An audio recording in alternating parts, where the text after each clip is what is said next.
বাংলা ও ইংরেজি দুই টার্মসেই প্রশ্ন ও সহজ ব্যাখ্যা দেওয়া হয়েছে। আমাদের ভিডিওগুলি চ্যাপ্টার ভিত্তিক, তাই কোনো চ্যাপ্টার মিস থাকলে আগের ভিডিওগুলি দেখে নেবে। চলুন শুরু করি আজকের প্রথম প্রশ্ন। ভাষা শিক্ষার ক্ষেত্রে লিসেনিং স্কিল বা শ্রবণ দক্ষতা এর প্রধান উদ্দেশ্য কি?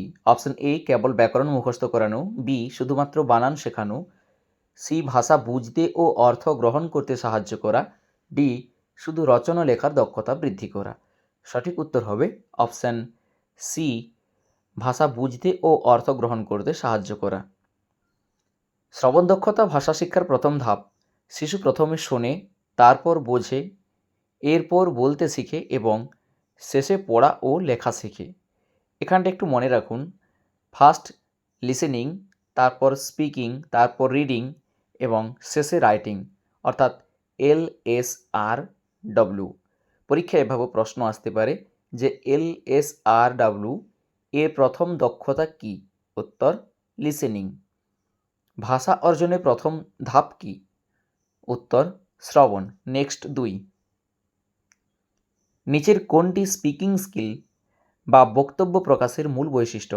অপশন এ নিজের ভাব স্পষ্টভাবে প্রকাশ করা, বি শুধু বই পড়া, সি প্রশ্ন মুখস্থ করা, ডি বানান সংশোধন করা। সঠিক উত্তর হবে অপশন এ নিজের ভাব স্পষ্টভাবে প্রকাশ করা। স্পিকিং স্কিলের মাধ্যমে শিক্ষার্থী আত্মবিশ্বাসের সঙ্গে নিজের চিন্তা, অনুভূতি ও মতামত প্রকাশ করতে শেখে। এখানটা মনে রাখুন, ভাষা শিক্ষার উদ্দেশ্য শুধু নিয়ম জানা নয়, যোগাযোগ করতে পারা। পরীক্ষায় এভাবে প্রশ্ন আসতে পারে যে স্পিকিং কোন দক্ষতা? উত্তর প্রোডাক্টিভ স্কিল বা উৎপাদনমূলক দক্ষতা। নেক্সট 3। নিচের কোন জোড়াটি রিসেপটিভ স্কিল বা গ্রহণমূলক দক্ষতা?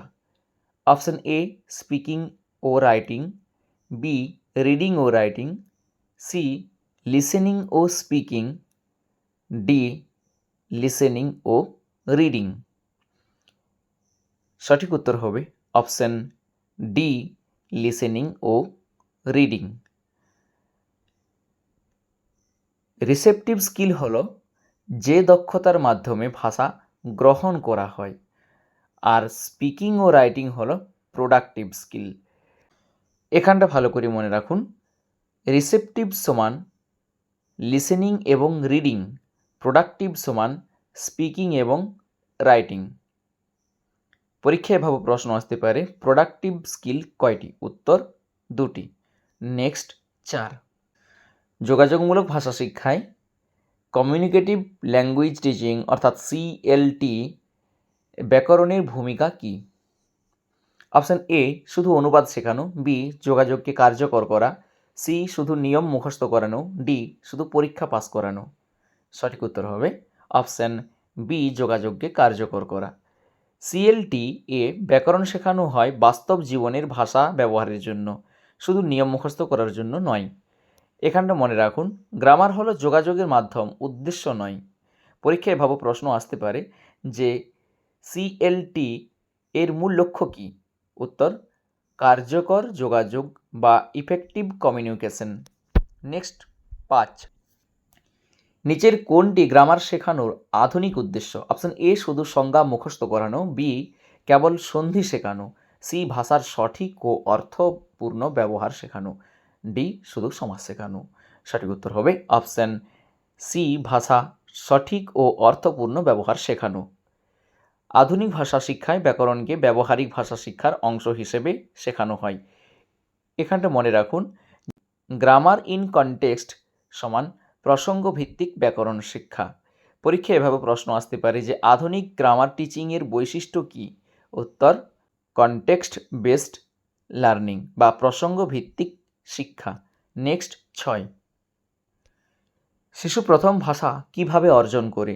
অপশন এ শুনে ও অনুকরণ করে, বি ব্যাকরণ মুখস্থ করে, সি অভিধান পড়ে, ডি রচনা লেখে।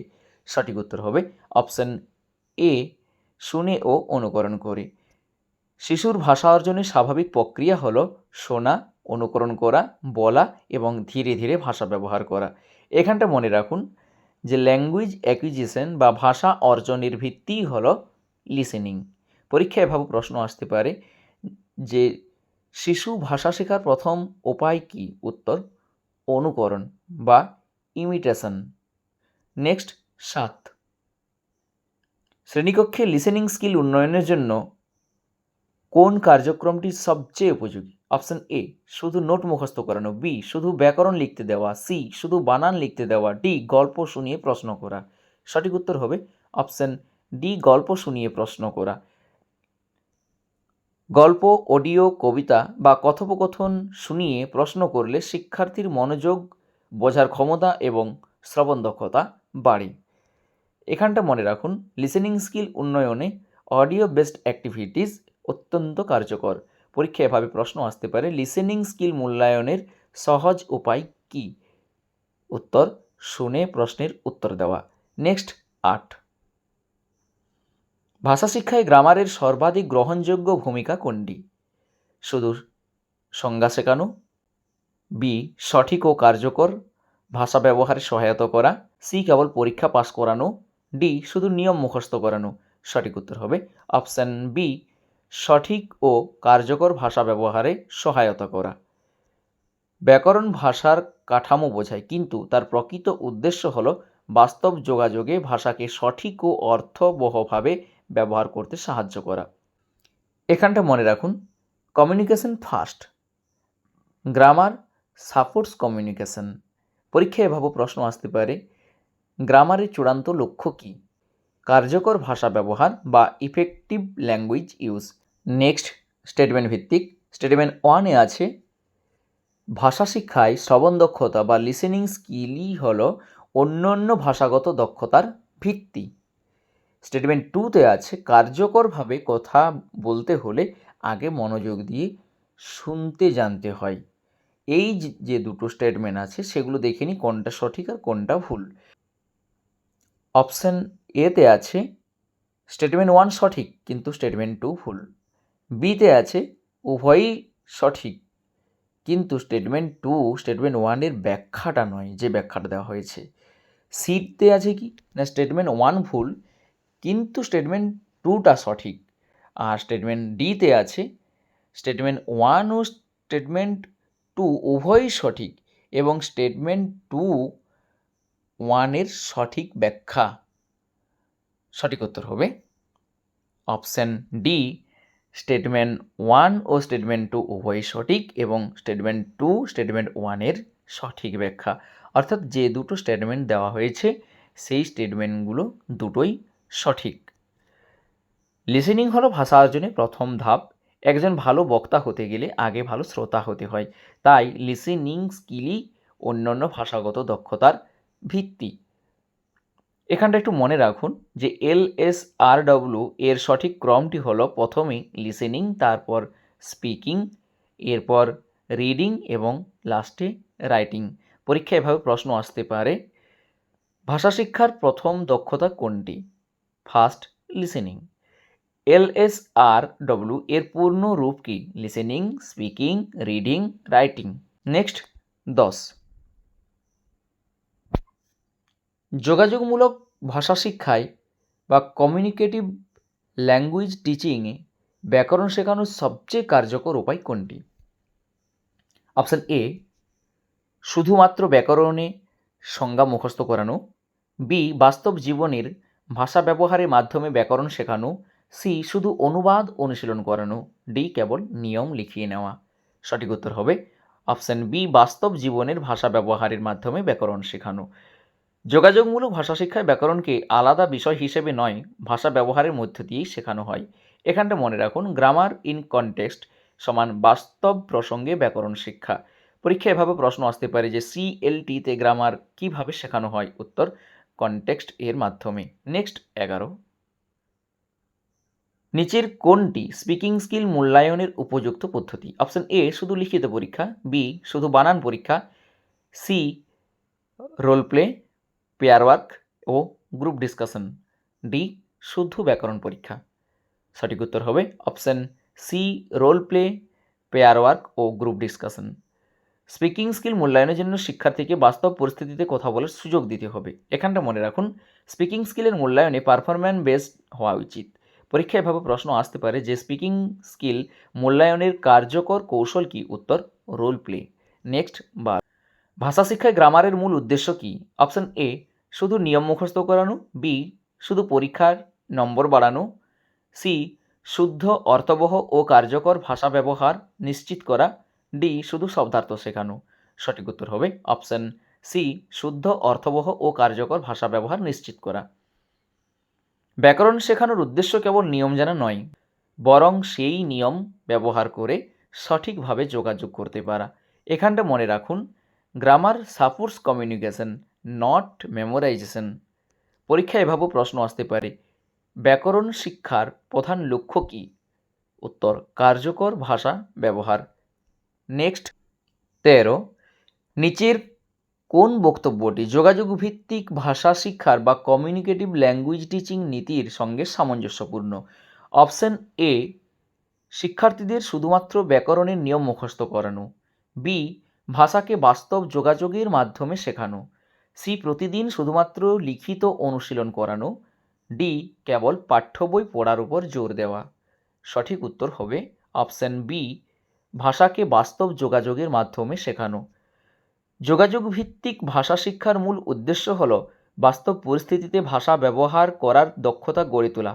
তাই শ্রেণীকক্ষে আলোচনা, কথোপকথন, পেয়ার ওয়ার্ক, রোল প্লে এর মতো কার্যক্রম গুরুত্বপূর্ণ।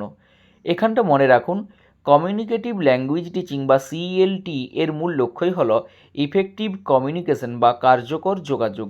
পরীক্ষায় এভাবেও প্রশ্ন আসতে পারে যে সিএলটি এ শিক্ষার্থীর ভূমিকা কী? উত্তর সক্রিয় অংশগ্রহণকারী বা অ্যাক্টিভ পার্টিসিপেন্ট। নেক্সট 14, ভাষা শিক্ষায় শিক্ষক যদি শিক্ষার্থীদের বেশি কথা বলার সুযোগ দেন তবে কোন দক্ষতার সর্বাধিক উন্নতি হয়? Option A reading skill, B writing skill, C listening skill, D speaking skill. সঠিক উত্তর হবে স্পিকিং স্কিল। যদি কথা বলার বেশি সুযোগ দেন তাহলে স্পিকিং স্কিলটা ইমপ্রুভ হবে। শিক্ষক যদি শিক্ষার্থীদের প্রশ্ন করতে, আলোচনা করতে এবং মতামত প্রকাশ করতে উৎসাহিত করেন তাহলে স্পিকিং স্কিল দ্রুত বিকশিত হয়। সিএলটিএ শিক্ষক ফ্যাসিলিটেটর বা সহায়ক হিসেবে কাজ করেন। এখানটা মনে রাখুন, লার্নার সেন্টার্ড ক্লাসরুমে শিক্ষার্থীর অংশগ্রহণই সবচেয়ে গুরুত্বপূর্ণ। পরীক্ষায় এভাবে প্রশ্ন আসতে পারে, সিএলটিএ শিক্ষকের ভূমিকা কী? উত্তর ফ্যাসিলিটেটর বা সহায়ক। আজকের লাস্ট প্রশ্ন 15,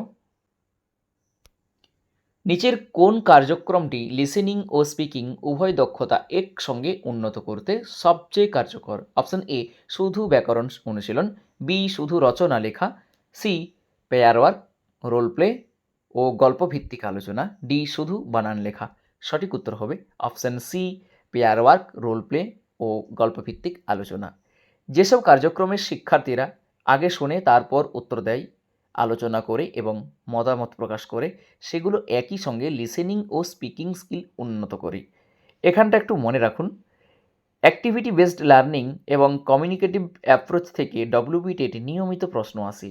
পরীক্ষায় এভাবে প্রশ্ন আসতে পারে যে পেয়ার ওয়ার্ক এর উদ্দেশ্য কী?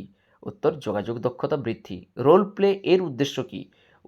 উত্তর বাস্তব পরিস্থিতিতে ভাষা ব্যবহার শেখানো। ভাষা শিক্ষার চূড়ান্ত লক্ষ্য কী? উত্তর কার্যকর যোগাযোগ বা ইফেক্টিভ কমিউনিকেশন। ভিডিওটা ভালো লেগে থাকে তাহলে ভিডিওটি একটি লাইক করে দিন, আর যদি আমার চ্যানেলে নতুন হয়ে থাকেন তাহলে অবশ্যই চ্যানেলটি সাবস্ক্রাইব করে নিন।